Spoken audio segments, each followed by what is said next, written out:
So I think we assume that everyone is in now and we can start. Good morning, everyone. And welcome to this morning webinar where I will share some experience we've had in Maze the past 18 years about closing the performance gap. My name is Gøril, and I've been with Maze for more than 18 years. And today I will talk about closing the performance gap, and I will talk for about 15 to 20 minutes, and then feel free to write questions in the chat, and my colleague will administrate that so that I, at the end of the webinar, hopefully will be able to give you some more answers. Also, feel free to subscribe the Retail Insights and the newsletter. And while I remember to let you know, the next webinar will also be in November. So, everyone, this is my second webinar, and I definitely feel a little bit more confident now than I did the first time when I did this in May. Still, my native language is not English, so bear with me with some pronunciation challenges maybe and some lack of words. But as my boss told me the other day, perfect is boring. So with that, I think we should go on. I would like to start off saying a little bit about what a performance gap is. A performance gap refers to the disparity between the performance level and the desired or expected performance level within a retail chain. This gap highlights areas where stores are not meeting the targets or the potential, whether it is in terms of customer service, sales, operational service, or any other key metrics. And in retail, to identify and to addressing these gaps is crucial for ensuring consistent performance and overall success across all your locations. And normally, retailers has a lot of knowledge when it comes to the performance gap within the hard KPIs, such as revenue or conversion rate, basket size, etc. But our experience is that a lot less of you have this important insights or information when it comes to the behaviors among your frontline staff, where the potential is huge. And I will definitely get more back to that. Let us take a look at exactly that. The way we discovered this huge challenge in performance gap when it comes to behavior was with our first customers as long as 18 years back. Look at this graph that you have in front of you. This graph shows each stable on the graph, the gray lines, is a store in one retail chain. And it shows the disparity of stores' ability to offer help to the visitors coming into the store. If you see to the left, you have the high performance stores.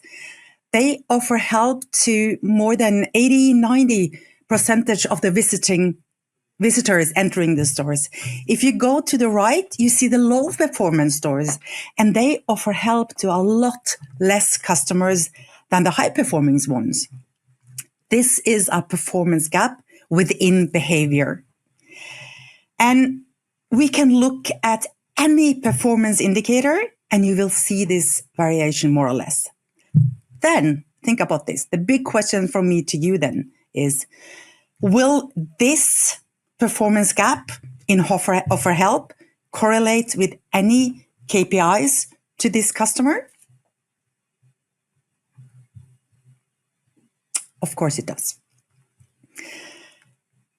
The numbers you see here is from some of our clients, one of our clients who found this finding.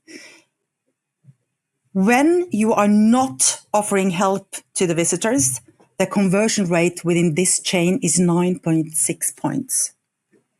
But when you're offering help to the visitors, your conversion rate is almost 22%. So then you understand that the challenge to have this huge performance gap in the behavior KPIs is a huge challenge. The performance gap is there because of the variation in behavior among your staff, the people in your business and in your stores. And customer experience, basket size, sales, etc., is always the outcome of the behavior. And this is why it is so important to start looking at the performance gap within the behaviors in your stores and among your frontline staff. Not just only focus on the hard KPIs. I will get more back to you with that. A significant gap in your retail chain can lead to various negative outcomes, affecting both your short-term and long-term business success. So let me enlighten you on some of these negative consequences by having a big performance gap in your retail business. Decreased customer satisfaction. Common sense that customer experience is crucial to any retail business. Customer that may receive different levels of service and product availability across different locations is leading to frustration and a lack of trust in your brand. Not just that store, but for all of your stores and your brand. Each individual store and employees has to live the brand and make sure that their performance is equal to your brand defined standards. And poor performance at some locations can result in negative review and word of mouth, which will reduce the number of customers coming back and also recommending your brand. And we did an analytic among some Maze customers. It was around 100,000 responses last year. And 65% of these respondents said that they came back and visited this store due to earlier positive customer experiences. So having a big performance gap within customer experience will most probably reduce your footfall. Reduce the gap and you will increase your footfall. The next one is simple math, I think. If your frontline staff is not performing in the meeting with the customers, it will give you lower sales, basket size, and conversion. And underperforming stores may fail to attract and retain customers, resulting, of course, then in lost sales opportunities. Then something that I talked a little bit about in my first webinar, is a low moral and high turnover. Working in a team with low moral and underperformance will influence everyone, also your employees. On the webinar that I had in May, I was referring to a recent survey among 12,000 frontline workers in the Nordic countries, UK and Germany, where 1 out of 3 said that they consider quitting because of lack of appreciation and recognition, which easy is happening in companies with low moral. And poor performance and low moral can lead to high employee turnover, which increases your recruitment and training cost and disturbs your store operation. Imagine the reduced cost if you reduce your turnover gap. Inconsistent brand image happens when a company's performance varies, causing confusions for your customers. And this can make it hard to maintain a clear and common brand identity, which will result in less customer trust and loyalty. And also, consistently underperforming stores can damage your overall market perception of the retail chain, affecting customer loyalty and brand equity. And the last one, the market share loss. If customers are unhappy with the performance of brand in the store, they easily switch to other competitors that performs better. Competitors easily take advantage of a performance gap by offering better products, better service, or customer experience. And this influences the market share or your market share. And if a company focuses too much on fixing weaknesses, it probably struggles to come up with new ideas or keep up with changes in the market because you don't have the energy or the time and the power to focus on that. And this, of course, could make you fall behind your competitors. So based on the above consequences with a big performance gap, we want to highlight 5 mistakes that creates this gap, and you should avoid it for all cost. So take this with you. Having a top-down perspective. When decisions are made by management without any input from the frontline staff, the strategy may not match the real challenges the store teams deal with every day. And without even considering the experiences of those workers that you have in your stores, the strategy could overlook important needs and also causing inefficiency and missed opportunities for improvement. So listen to your frontline staff that meets the customer every day. Further on, if you don't trust or empower your employees, it's a big mistake. They deal directly with your customers every day and manage all your daily tasks in the store in front of the customers. So if they are not allowed to make decisions or take actions by being empowered, it hurts their ability to provide great service and solve problems quickly there and then. And without this empowerment, innovation and quick responses are limited. And imagine the superpower you will release by empowering your frontline staff to solve most of the problems for the customers there and then.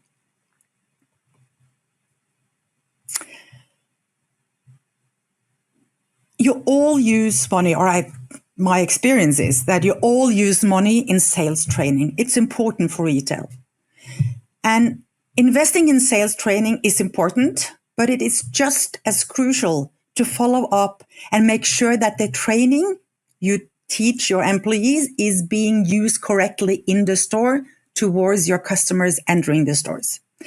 And without follow-up, employees might go back to their old ways and habits, and training won't improve performance as you expected. I think for all of us, if we are going to make some changes, we need to have some nudges that tells us if you're on the right way or not. And if you don't follow up the training, you might spend a lot of money, time, and power and energy and staff on something you have no idea is being pursued out by your employees in your stores towards your customers. I guess that many of you have tried putting in order saying to your 200 plus stores and maybe plus 1,000 employees that focus this month is to say hi to all customers, or the focus this month is to sell socks or add-ons products or whatever. But do you really think that all your stores need to practice on the same thing? What about the stores that already does say hi to all customers? Will that motivate and develop them? And would you reduce your performance gap by telling everyone to do the same thing? Think about that.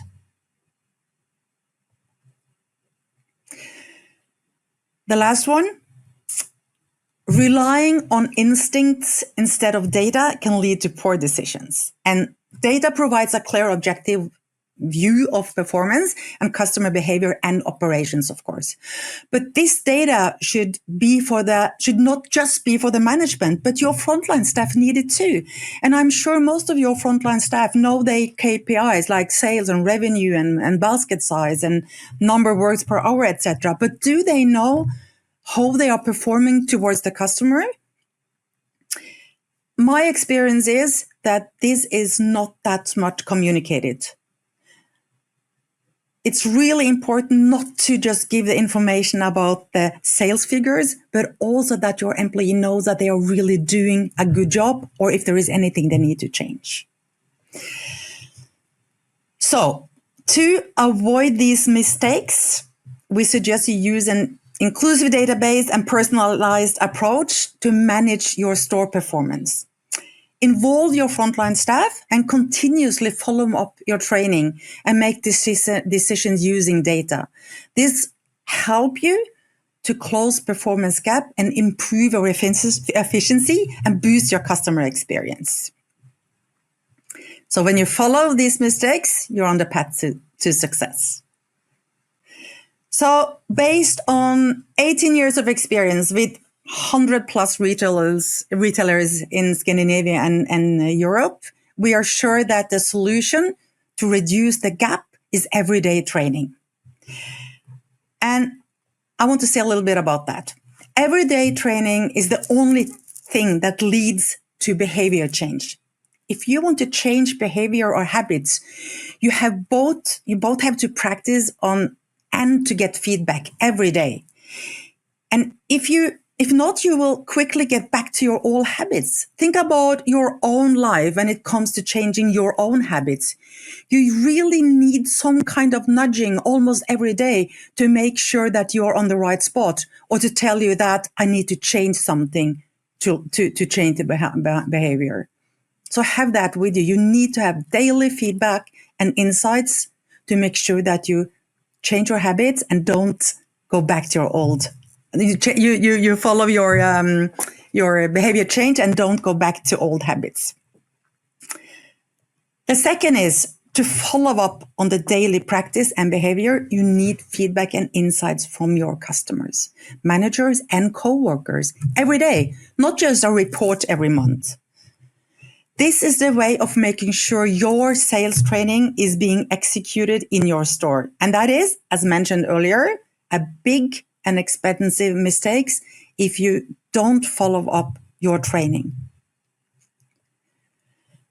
And then we strongly recommend you to hand over responsibility to your staff and make sure they are internally motivated.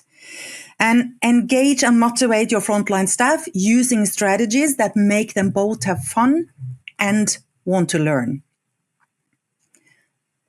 That takes me back to one of my last slides at my first webinar. And I would like to repeat that because it is so important. Because if you want to reduce your performance gap, you need to engage and motivate your staff. And you have to integrate strategies such as kudos, gamification, daily and local real-time feedback into your engagement strategy. And then you can significantly empower your frontline staff, but they need these insights, and it needs to be fun and engaging. And these strategies not only increase the motivation and job satisfaction, but it definitely leads to better customer experience, increased loyalty, and ultimately also improve your business outcome.